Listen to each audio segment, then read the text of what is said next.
सोचिए तो, जमीन के बहुत नीचे ताला लगा एक अंधेरा कमरा। सहाबा दरवाजा तोड़कर अंदर घुसे ही थे कि एक ऐसा मंजर देखा जिसे देखकर उनकी सांस रुकने लगी। हजारों साल पुरानी एक लाश, जबकि उसका शरीर अभी भी बिल्कुल ताजा लग रहा था। वो शांति से सो रहे हैं। स्थानीय लोगों का यकीन था इस लाश के शरीर को छूने भर से आसमान फटकर बारिश होती है।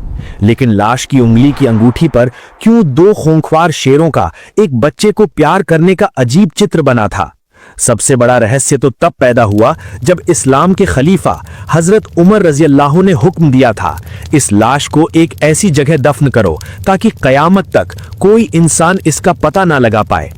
क्या थी उस लाश की पहचान और क्यों उसे हमेशा के लिए गायब कर देने का हुक्म दिया गया? इतिहास के उस दबे हुए रहस्य को खोलने के लिए आज का वीडियो आखिर तक देखिए। प्रिय दर्शकों, वीडियो शुरू करने से पहले एक जरूरी बात बता दूं। आज जो घटना आपके सामने पेश की जा रही है, ये सीधे कुरान या सही हदीस में पूरी तरह बयान नहीं की गई है, बल्कि ये इस्लामी इतिहास, पुरानी ऐतिहासिक किताबों के आधार पर बयान की गई घटना है। यहाँ कही गई किसी भी बात को अंतिम या पक्का सच बताकर पेश करने का इरादा नहीं है। अल्लाह ही सबसे बेहतर जानते हैं। विस्तृत संदर्भ और व्याख्या जानने के लिए कृपया वीडियो का डिस्क्रिप्शन बॉक्स देखें। हिजरी 17 या 20 साल के आसपास की बात है। खलीफा हजरत उमर इब्न अल खत्ताब रजी अल्लाह का खिलाफत का जमाना। मुस्लिम फौज फारस या आज के ईरान को जीतने के लिए निकली थी। एक के बाद एक शहर मुसलमानों के हाथ में आता जा रहा था। इसी सिलसिले में मुस्लिम फौज फारस के एक बहुत ही समृद्ध और ताकतवर शहर तुस्तार के सामने पहुंची। तुस्तार कोई आम शहर नहीं था, ये पहाड़ पर बना एक मजबूत किला था। इसके चारों तरफ ऊंची ऊंची दीवारें थीं। शहर का हाकिम फारस का मशहूर सेनापति हुर्मुजान था। मुस्लिम फौज के सेनापति मशहूर सहाबी हजरत अबू मूसा अल अशारी रजी अल्लाह थे। पूरे 18 महीने, हाँ लगातार 18 महीने तक मुस्लिम फौज में इस किले को घेरे रखा, लेकिन किले की दीवार इतनी मजबूत थी कि उसे तोड़ा नहीं जा सका। आखिरकार एक जासूस की दी हुई जानकारी से मुसलमानों ने किले के पानी के नाले से अंदर दाखिल हुए और एक खूंरेज जंग के बाद तुस्तार पर जीत हासिल की। सेनापति हुर्मुजान ने आत्मसमर्पण कर दिया। मुसलमानों ने किले पर कब्जा कर लिया। जंग खत्म होने के बाद सहाबा जब किले के अंदर गनीमत का माल जमा कर रहे थे, तब उन्हें किले के अंदरूनी हिस्से में जमीन के नीचे एक गुप्त सुरंग का पता चला। कमरा बहुत ही महफूज था, बड़े बड़े तालों से बंद था। सहाबा ने सोचा जरूर इसके अंदर हुर्मुजान का सबसे कीमती हीरा जवाहरात छिपा होगा। उन्होंने ताला तोड़कर उस अंधेरे कमरे में दाखिल हुए। मशाल जलाई गई। आग की रोशनी से कमरा जगमगा उठा, लेकिन कमरे के अंदर का मंजर देखकर सहाबा थम गए। उनका शोरगुल रुक गया। एक डरावना सन्नाटा छा गया। उन्होंने देखा कमरे के बीच में एक ऊंचा पलंग और उस पर एक लाश रखी है। लाश रेशमी कपड़े में लिपटी थी, लेकिन आश्चर्य की बात यह थी लाश के सिर के पास एक पवित्र धर्म ग्रंथ या किताब रखी है और लाश के चारों तरफ रखी हैं विशाल विशाल मिट्टी के मटके या बर्तन। सहाबा ने गिना, वहां लगभग 80 मटके थे और हर मटका खालिस सोने और चांदी के सिक्कों से लबालब भरा था। लेकिन सहाबा की नजर सोने चांदी या पैसे की तरफ नहीं गई। उनकी नजर उस पलंग पर लेटे इंसान पर अटक गई। हजारों साल पुराने एक बंद कमरे में जहां हवा आने की जगह नहीं, वहां एक लाश कैसे है? सेनापति अबू मूसा अल अशारी आगे बढ़े। उन्होंने बड़े अदब से लाश के चेहरे पर से कपड़ा हटाया और उसी पल वहां मौजूद सब लोग आश्चर्य से सुभान अल्लाह बोल उठे। उन्होंने देखा लाश कोई कंकाल नहीं है, हड्डियां नहीं है, ये एक पूरा इंसान है। उसका रंग थोड़ा सांवला है, उसकी नाक लंबी और सीधी है, उसके बाल घने हैं और सबसे हैरान करने वाली बात यह थी उसका शरीर बिल्कुल ताजा है। लग रहा था वो बस थोड़ी देर पहले मरे हैं। उनके शरीर की चमड़ी सड़ी नहीं है, कोई कीड़ा नहीं लगा है, जबकि इस शहर का इतिहास कहता है ये लाश यहाँ रखी है सैकड़ों सालों से। सहाबा ने लाश की शरीर की जांच की। उनकी गर्दन के पास मामूली सी चोट का निशान था, मानो किसी ने उन्हें तलवार से मारा हो या किसी तरह वो जख्मी हुए हों, लेकिन उस चोट से भी मानो अभी ताजा खून टपकने वाला हो। अबू मूसा अल अशारी ने स्थानीय फारसी या आग पूजने वाले बुजुर्गों को बुलाया। उन्होंने पूछा, ये लाश किसकी है? तुम इसे जमीन के नीचे क्यों छिपा कर रखे हो और ये बेशुमार दौलत यहाँ क्यों है? स्थानीय बुजुर्गों ने तब एक अजीब कहानी सुनाई। उन्होंने कहा, ए अमीर, हम नहीं जानते इस आदमी का नाम क्या है, लेकिन हम इन्हें साहिबुल मत्र या बारिश का मालिक कहते हैं। ये आदमी हमारे लिए देवता जैसा है। हमारे देश में जब सख्त सूखा पड़ता है, जब आसमान से एक बूंद पानी भी नहीं गिरता, तब हम इस गुप्त कमरे से इस पलंग को निकालकर खुले आसमान के नीचे ले जाते हैं और अल्लाह की कसम, इस लाश को आसमान के नीचे लाते ही आसमान काला होकर बादल छा जाते हैं और जोरदार बारिश शुरू हो जाती है। सैकड़ों सालों से हम इस लाश की बरकत से जिंदा हैं। सहाबा हैरान हुए, मरे हुए इंसान के वसीले से बारिश। अबू मूसा अल अशारी लाश को और अच्छी तरह देखने लगे। तब उनकी नजर लाश की हाथ की उंगली पर पड़ी। लाश की उंगली में एक अंगूठी थी। अंगूठी को देखकर ही लग रहा था वो बहुत पुराने जमाने की है, लेकिन अंगूठी के ऊपर का नक्श या पत्थर बहुत ही रहस्यमय था। अंगूठी के पत्थर पर खोदकर एक तस्वीर बनाई गई थी। तस्वीर का मंजर ऐसा था, दो विशाल खूंखार शेर और उनके बीच में बैठा है एक छोटा बच्चा। लेकिन शेर बच्चे को खा नहीं रहे हैं, बल्कि वे बड़े प्यार से बच्चे के शरीर को चाट रहे हैं या लाड कर रहे हैं। इस अजीब अंगूठी के नक्श को देखकर अबू मूसा रजी गहरी सोच में पड़ गए। क्यों एक आदमी अपनी अंगूठी पर शेर की तस्वीर रखेगा, वो भी बच्चे को प्यार करने वाली तस्वीर? इसके पीछे जरूर कोई बड़ा इतिहास छिपा है। वो समझ गए इस रहस्य को खोलना उनके अकेले के बस के नहीं है। उन्होंने फैसला लिया इस लाश के बारे में और इस अंगूठी के बारे में मदीना के खलीफतुल मुस्लिमीन हजरत उमर रजी अल्लाह को खत लिखेंगे, क्योंकि उमर के दरबार में हजरत अली और काब अल अहबार जैसे इल्म वाले सहाबा हैं जो पुराने जमाने की किताबों के बारे में जानते हैं। अबू मूसा रजी ने फौरन एक खत लिखा। उन्होंने लिखा, ए अमीरुल मुमिनीन, हमने तुस्तार फतेह कर लिया है, लेकिन यहाँ हमें एक अजीब चीज मिली है, एक बिना सड़ी हुई लाश जिसके वसीले से ये बारिश चाहते हैं, और उसके हाथ में है एक अजीब अंगूठी। लाश के सिर के पास एक पवित्र धर्म ग्रंथ या किताब रखी है। अब हम क्या करें? खत लेकर तेज रफ्तार घोड़े वाला मदीना के रास्ते पर रवाना हुआ। तुस्तार से मदीना लंबा सफर। इधर अबू मूसा रजी ने लाश की निगरानी का इंतजाम किया। उन्होंने हुक्म दिया, खबरदार इस लाश की कोई बेइज्जती ना हो और वो सोना चांदी बैतुल माल यानी सरकारी खजाने में जमा कर दो। मदीना में जब ये खत पहुंचा तब मस्जिद नबवी में एक सख्त बेचैनी थी। उमर रजी ने खत पढ़कर सहाबा की तरफ देखा। उन्होंने कहा, ऐ मेरे साथियों, फारस की जमीन के नीचे से अल्लाह ने एक बड़ी निशानी निकाली है। क्या तुम जानते हो कौन है वो शख्स जिसकी लाश को मिट्टी नहीं खाती और जिसकी अंगूठी में शेर और बच्चे की तस्वीर है? तब महफिल के एक कोने से एक बुद्धिमान सहाबी हजरत काब अल अहबार रजी खड़े हुए। उन्होंने कहा, ए अमीरुल मुमिनीन, मैं समझ गया वो कौन है। अंगूठी का वो नक्श ही उनकी पहचान बता रहा है। वो और कोई नहीं, वो है बनी इसराइल के मशहूर नबी जिनका नाम है हजरत दानियाल अलैहिस्सलाम। हजरत दानियाल अलैहिस्सलाम नाम सुनते ही मस्जिद नबवी में मौजूद सहाबा के रोंगटे खड़े हो गए।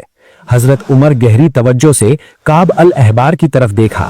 उन्होंने पूछा, ए काब, तुम कैसे यकीनी हो? और वो अंगूठी, वो शेर और बच्चे की तस्वीर, इसका क्या मतलब है?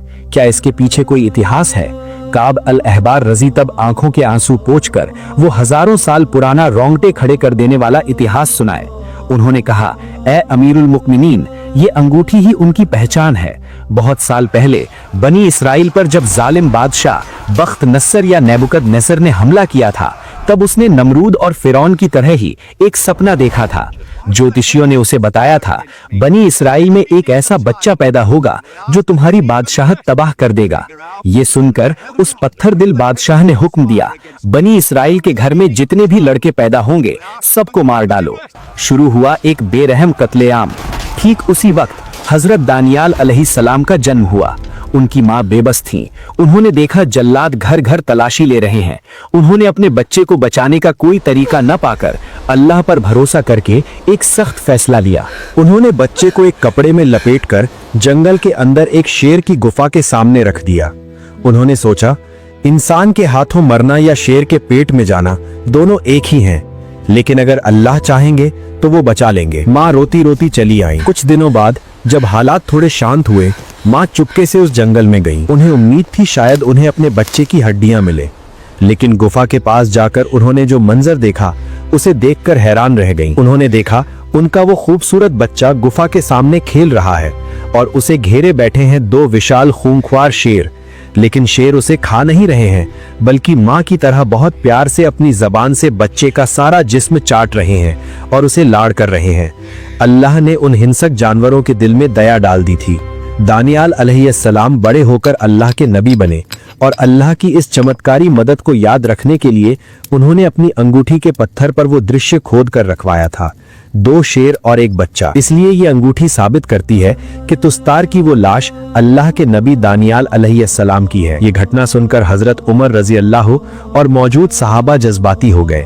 वे समझे अल्लाह अपने नबियों के शरीर को मिट्टी या कीड़ों का खाना नहीं बनने देते, इसलिए हजारों साल बाद भी उनका शरीर बिना सड़ा गला है। हजरत उमर रजी अल्लाह तब अबू मूसा अल-अशरी रजी अल्लाह के भेजे उस खत के साथ मिली दूसरी चीजें देखने लगे। अबू मूसा रजी अल्लाह ने लाश के पास से पाया कुछ तेल, कुछ खुशबू और एक पवित्र किताब या धर्म ग्रंथ भेजा था। हजरत उमर रजी अल्लाह ने वो किताब हाथ में ली। वो पुरानी जबान में लिखी थी। उन्होंने मदीना के मशहूर सहाबी और वही यानी ईश्वरीय संदेश लिखने वाले ज़ैद इब्ने साबित रजी अल्लाह को बुलाया। कहा, इसका अनुवाद करो। ज़ैद रजी अल्लाह ने जब किताब का अरबी में अनुवाद किया तो सहाबा हैरान हो गए। उस किताब में तौहीद यानी अल्लाह की एकता की बात, आखिरत की बात और हमारे प्यारे नबी हजरत मोहम्मद सल्लल्लाहु अलैहि वसल्लम के आने की खुशखबरी साफ तौर पर लिखी थी। हजरत उमर रजी अल्लाह बहुत दूरदर्शी शासक थे। वे समझ गए ये लाश अगर ऐसे ही लोगों के सामने रहेगी तो भविष्य में बड़ी मुसीबत हो सकती है। तुस्तार के लोग अभी इस लाश के पास बारिश मांगते हैं, इसकी इज्जत करते हैं। कुछ दिनों बाद शायद शैतान उन्हें धोखा देगा और लोग अल्लाह की इबादत छोड़कर इस नबी की लाश की पूजा शुरू कर देंगे। कब्र पूजा या मजार पूजा जैसा शिर्क फैल जाएगा। उमर रजी अल्लाह चिंता में पड़ गए। उन्होंने सोचा, नबी की इज्जत भी बचानी है और लोगों का ईमान भी बचाना है। उन्होंने एक ऐतिहासिक और बहुत ही गोपनीय फैसला लिया। उन्होंने अबू मूसा अल-अशरी रजी अल्लाह को वापस खत में एक अजीब निर्देश भेजा। उन्होंने लिखा, ए अबू मूसा, ये लाश किसी आम इंसान की नहीं है, ये अल्लाह के एक सम्मानित नबी की है। तुम अभी उनके गुस्ल यानी स्नान और कफन का इंतजाम करो, उनका जनाजा पढ़ो, लेकिन सावधान, उन्हें इस तरह दफन करना है ताकि आज के बाद से कयामत तक कोई इंसान उनकी कब्र का पता न लगा पाए, लोग न जान पाए वो कहाँ सो रहे हैं। तुम कोई ऐसी चाल चलो जिससे उनकी कब्र हमेशा के लिए गायब हो जाए। खत पाकर अबू मूसा अल-अशरी रजी अल्लाह गहरी सोच में पड़ गए। हजारों लोगों की आंख बचाकर दिन की रोशनी में या रात के अंधेरे में किसी को दफन करना कैसे मुमकिन है? और लोग तो जानते हैं लाश उनके पास है, वे लाश को आसानी से नहीं छोड़ेंगे और अगर कब्र खोदी तो लोग देख लेंगे। तब अबू मूसा और उनके साथियों ने एक विशाल और समझदारी भरी योजना बनाई, एक ऐसी योजना जिसे सुनकर आज भी लोग हैरान रह जाते हैं। उन्होंने फैसला लिया, कुदरत का इस्तेमाल करेंगे। तुस्तार शहर के पास से एक नदी बहती थी। उन्होंने तय किया, इस नदी के सीने में ही दानियाल अलैहिस्सलाम को छुपाएंगे। लेकिन कैसे? पानी के नीचे तो कब्र नहीं दी जा सकती। अबू मूसा रजी अल्लाह ने अपने सिपाहियों को हुक्म दिया। कहा, शहर के आसपास दिन के वक्त 13 अलग अलग जगहों पर कब्रें खोदो। सिपाहियों ने दिन में शहर के अलग अलग कोनों पर 13 कब्रें खोदी। लोगों ने देखा और सोचा शायद इनमें से किसी एक में दफन किया जाएगा। वे भ्रमित हो गए, लेकिन असली काम तब भी बाकी था। अबू मूसा रजी अल्लाह ने रात के अंधेरे में एक खास टुकड़ी को काम पर लगाया। उन्होंने नदी का बहाव बदलने के लिए एक बांध बनाया। नदी के पानी को थोड़े वक्त के लिए दूसरी तरफ मोड़ दिया गया। नदी की तलहटी जब सूख गई तब ठीक नदी के बीचों बीच गहरी रात में उन्होंने असली कब्र खोदी। ये एक ऐतिहासिक लम्हा था। हजारों साल पहले इंतकाल करने वाले एक नबी को आखिरी नबी की उम्मत को दफन करने का सौभाग्य मिल रहा था। कब्र खोदना खत्म हुआ। हजरत दानियाल अलैहिस्सलाम के उस पाक और बिना सड़े शरीर को, जो हजारों साल से चंदन की लकड़ी के संदूक या पलंग पर लेटा था, उसे बड़े प्यार और सम्मान के साथ उस कब्र में उतारा गया। अबू मूसा रजी अल्लाह और मौजूद सहाबा ने जनाजे की नमाज पढ़ी। उनकी आंखों से आंसू बह रहे थे। वे सोच रहे थे अल्लाह अपने नबियों के शरीर की हिफाजत कैसे करते हैं। कब्र के ऊपर बांस या तख्ता लगाया गया, फिर मिट्टी डाल दी गई। नदी की तलहटी की मिट्टी में मिल गया अल्लाह के एक महान नबी का अंतिम ठिकाना। दफन खत्म होने के बाद अबू मूसा रजी अल्लाह ने एक पल की भी देर नहीं की। उन्होंने सिपाहियों को बांध खोल देने का निर्देश दिया। बांध खुलते ही नदी की विशाल जल राशि गड़गड़ाहट के साथ अपने पुराने रास्ते पर लौट आई। पानी का तेज बहाव उस नई खोदी हुई कब्र के ऊपर से गुजरा। पल भर में सारे निशान मिट गए। पानी के नीचे हमेशा के लिए गायब हो गई हजरत दानियाल अलैहिस्सलाम की कब्र। ऊपर से देखकर यह समझना नामुमकिन था कि इस शांत नदी के नीचे ही सो रहे हैं बनी इसराइल के एक महान नबी। अगले दिन सुबह तुस्तार के लोग नींद से उठे। और देखा शहर की अलग अलग जगहों पर 13 नई कब्रें खोदी गई हैं और भरी गई हैं। वे भ्रमित हो गए। वे समझ नहीं पाए असली कब्र कौन सी है। किसी ने सोचा पश्चिम वाली असली है, किसी ने सोचा उत्तर वाली। इस तरह उनमें मतभेद पैदा हो गया और वे किसी खास कब्र पर जाकर पूजा या शिर्क नहीं कर पाए। हजरत उमर की वो समझदारी भरी चाल कामयाब हो गई।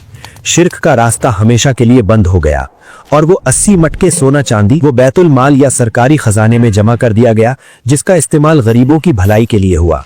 लेकिन वो अंगूठी जिसमें 2 शेर और एक बच्चे की तस्वीर थी, इतिहास की किताब अल बिदाया वन निहाया में आया है, हजरत उमर रजी अल्लाह ने वो अंगूठी सेनापति अबू मूसा अल अशरी रजी अल्लाह को तोहफे के तौर पर या बरकत के तौर पर अपने पास रखने की इजाजत दी थी।